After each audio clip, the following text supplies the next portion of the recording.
Maka semua yang berinvestasi pada sumur galian untuk masjid itu masalah itu Pak, masalah. Kalau PDM Pak ya? PDM ya? Hah? Nah, yang menggali sumur itu lah.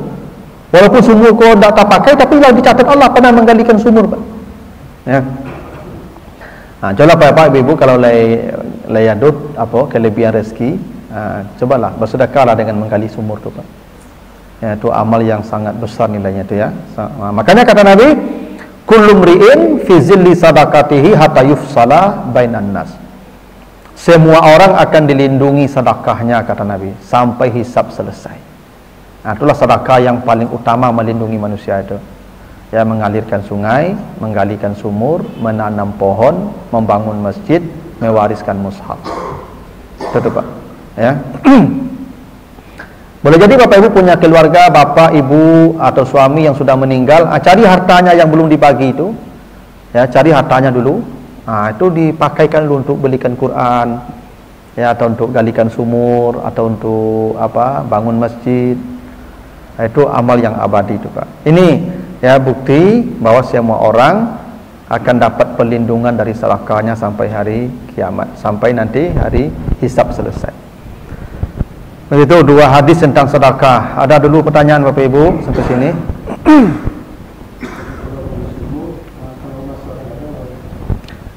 Bisa juga, tapi namanya bukan menggali sumur itu, ajra nahran, mengalirkan air. Masuk. Karena 7. Jadi orang yang di PDAM itu yang mengalirkan sungai, yang menggali-gali paralon itu masuk ke ajra nahran. Ya, karena amalnya itu ajra nahran atau hafara bi'ran, mengalirkan air atau menggalikan sumur. Jadi yang PDAM itu namanya ajra nahran. Sama Pak, jariah itu Pak. Kan beribadah, salat kan kena berwuduk Pak, kena mandi. Wuduk kita dari mana? Dari air itu. Siapa yang mengalirkan air? Itu kan gali-gali peralon itu lah. Apa mereka ada dapat pahala? Dapatlah, karena man dalla ala khairin, dia menjadi sebab orang berbuat baik, dapat pahala lah dia. Ya. Ada orang rajin bersedekah, rajin membaca, cuma dia tak sholat. Tak salat. Salat kau pokok Pak. Salat kau nya Sarawak Pak. Sedekah kau peci rancak Sarawak ndak lah bentuk dia Pak. Ya, salat itu pokok Pak. Yang ini tiket golden itu kalau dalam apa Pak? Ya, kan kalau dalam audisi ada namanya golden ticket ya. Tiket emas lah. Jadi tidak perlu lagi lewat tanya-tanya dia Pak. Los saja ke surga. Tapi syarat pokoknya salat dulu. Cuman percepatan akselerasinya namanya sedekah salah satunya. Orang yang salat masuk surga, tapi yang mungkin transit banyak pertanyaan dulu Pak. Sehingga orang lah sampai ke surga, dari 500 tahun orang ke surganya baru tiba. Yang ahli sedekah kau enggak Pak, losnya. Dah tanya lah. Tapi kalau salat enggak, sedekah rajin Pak, cara itu Pak. Kan ya, allazina yuqimunas shalah. Itu tuh. Baru wa mimma razaqnahum baru infak. Yunfikunnya setelah salat. Kalau dia hendak salat infak saja, ya mana caranya itu? Ya, salat yang pokok.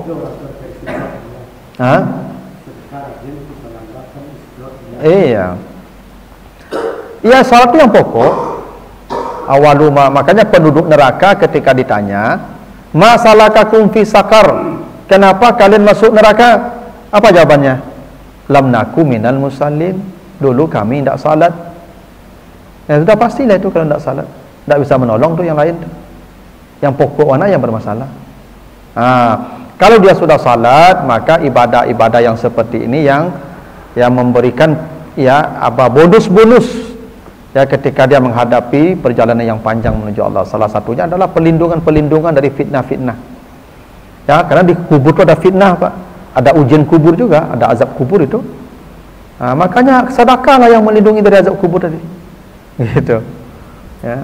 Nanti ketika di Masar kita berdiri di padang Masar 50.000 tahun panas, sedekah juga yang memberi naungan kan? Nanti ketika kita dihisab, ya, lama kita tuh Pak dihisab, sedekah juga yang melindungi kita Pak. Makanya kata Nabi, 3 amal yang bila kamu punyai, kamu mendapatkan hisab yang mudah, kata Nabi. Ya. Apa 3 amal yang membuat manusia mendapatkan hisab yang mudah itu? Antu'tiya man haramaka. Engkau memberi kepada orang yang tidak pernah memberimu. Memberi juga Pak. Antu'tiya, ya, man haramaka.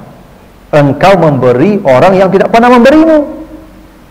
Tidak pernah nyoba lagi kalau Pak, saking sempilitnya Pak. Ya. Apa yang diminta tidak pernah, apa yang ada tidak pernah dapat waktu dia Pak.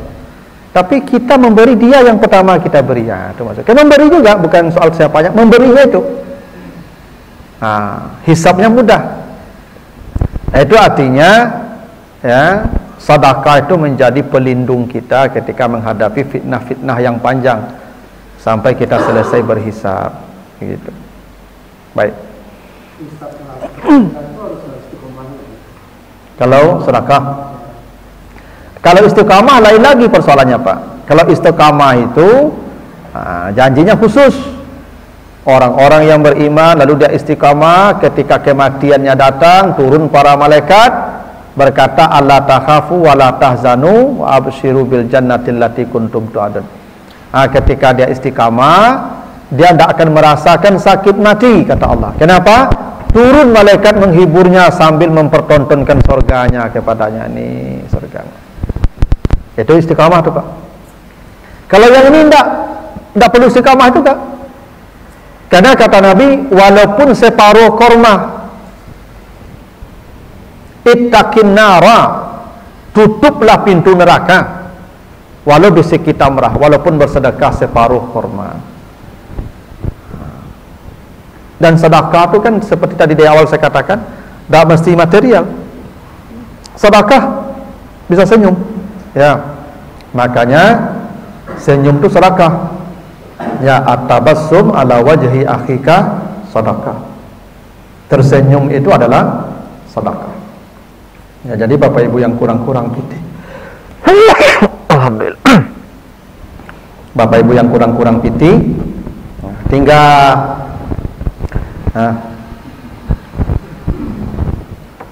sama sobok jo kawan sedekah. Nak payah sedekah tu Pak. Mengamuk-ngamuk tu payah mati besok tu. Ya. Dan suka mengamuk-ngamuk dari pagi sampai sore, tak ada wajahnya, tak ada cerah sekali Allah. Ya, sama sobok je orang. Kenal tak kenal sedekah. Ya. Yang tak boleh tu galak surang. Kalau lebar orang awak sedekah tak. Nah, itu. Murah mana sedekahnya Pak? Tak perlu modal banyak-banyak sedekah. Sehari itu bisa berapa banyak sedekah tu Pak. Sobok orang senyum, sobok orang senyum. Itu makanya manusia minta bersedekah di mati itu. Bukan minta berzakat. Kalau zakat harap tu Pak. Enggak. Kalau sedekah kan tak mesti harta. Gitu. Nah, jadi tak mesti istiqamah juga. Ya.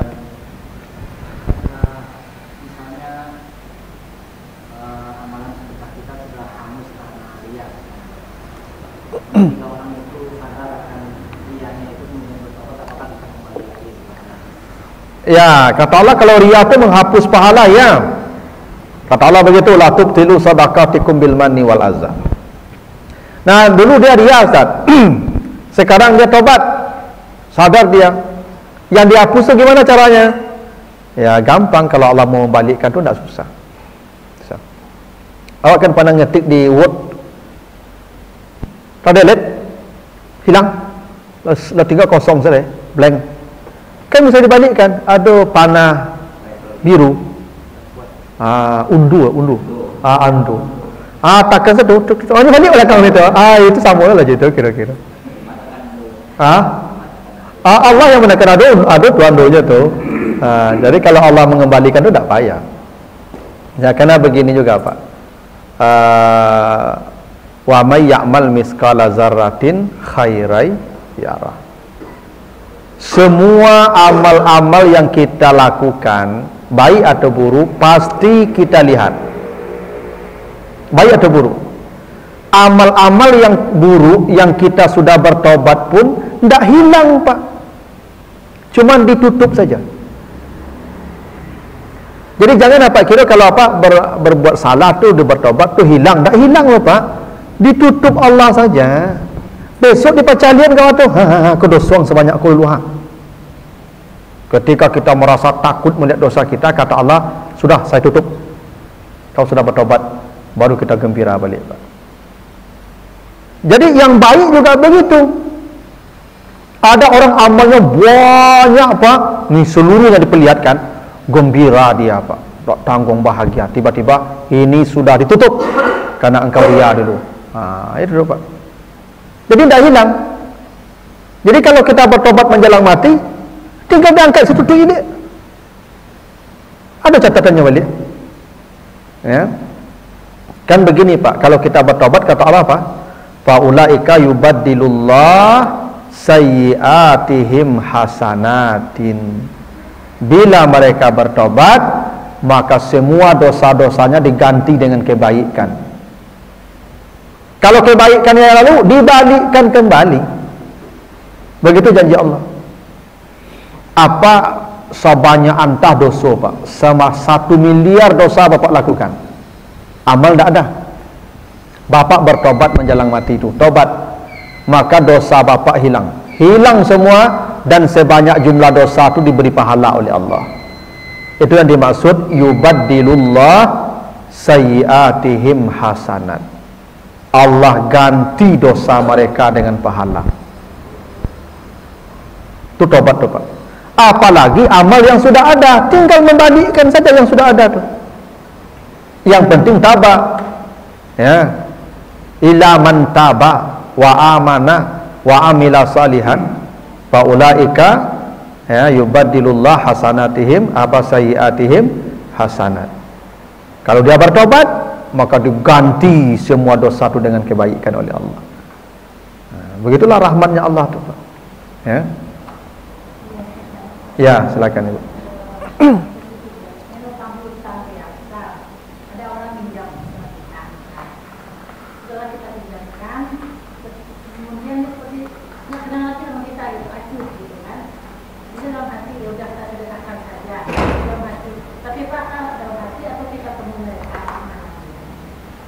Ya, dalam Al-Quran ayat 280 Al-Baqarah itu, in kana zu usratin, bila yang berhutang itu kesulitan membayar hutang, atau memang dia sulit membayar hutang. Bisa jadi kesulitan, bisa jadi kesulitan, bisa jadi sulit atau kesulitan. Kalau begitu keadaannya, kata Allah, fanaziratun ila maisaratin, tambah waktunya sampai dia lapang. Tambah saja waktunya. Udah ditambahlah bertahun-tahun pula ditambah, tidak juga dibayar. Kata Allah, antasaddaku khairul lakum, jika kau jadikan sedekah itu yang lebih baik. Nah, baca caranya yang sabit lagi nya, bekonnya merasa hutangnya kawan. Bu, Pak, utang yang dulu lah mau jadikan sedekah. Sudah, alhamdulillah selesai. Allah yang bayar lah. Allah yang bayar, pasti berlipat ganda bayarnya itu, pasti itu. Tapi jadi tambah lo, itu tadi tu. Kalau tak kata lo bayar hutang, jangan hutang-hutang anda. Itulah lah masuk azab tadi nama tu, lah menyakiti tu yang tak boleh. Ya, tapi dijadikan sedekah yang lebih baik. Kalau ibu nak jadikan sedekah, nanti dia bayar dengan amal dia, atau dengan dosa kita dia ambil sebanyak jumlah hutang, pasti itu. Tapi kalau kita lepaskan, tidak ada kita urusan dengan dia lagi, kita dapat ganti yang lebih banyak dari Allah dunia akhirat. Itu makanya kalau dijadikan sedekah, kata Allah, khairul lakum, jauh lebih baik. Gitu, jadikan sedekah, tidak akan hilang, Allah yang menggantinya, Allah Maha Kaya. Itu makanya kalau kita menghutangi orang itu bahasanya manzallazi yukridullah, siapa yang menghutangi Allah, bukan menghutangi manusia, Pak. Menghutangi Allah. Kalau Allah yang berhutang, tentu tidak mungkin tidak dibayar, Pak. Dan bayarnya itu tidak mungkin ringan, Pak, pasti berat bayarannya. Gitulah. Ini baru 2 hadis tentang sedekah ya. Nanti kita lanjutkan di pertemuan berikutnya. Mudah-mudahan ada manfaatnya. Lebih kurang mohon maaf. Kita tutup dengan doa.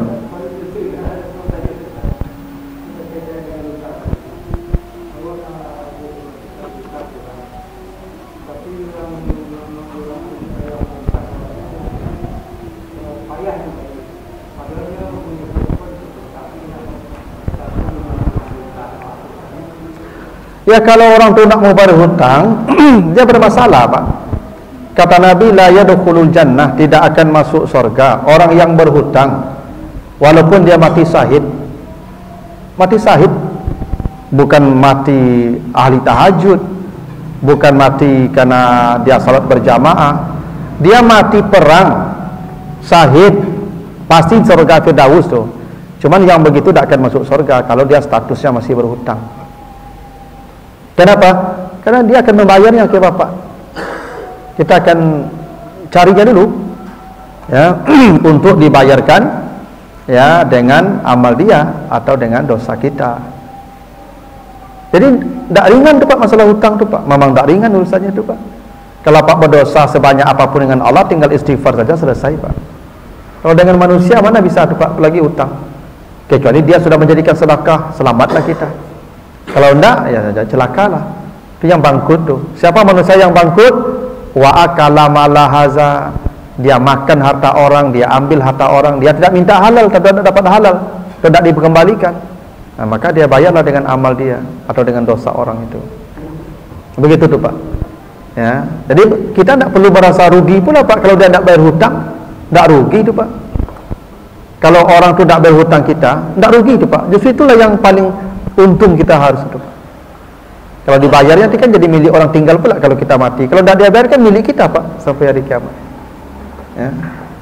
Nah begitulah dulu Bapak Ibu, mudah-mudahan ada manfaatnya. Subhanakallahumma wa bihamdika asyhadu an la ilaha illa anta astaghfiruka wa atubu ilaika. Wassalamualaikum warahmatullahi wabarakatuh.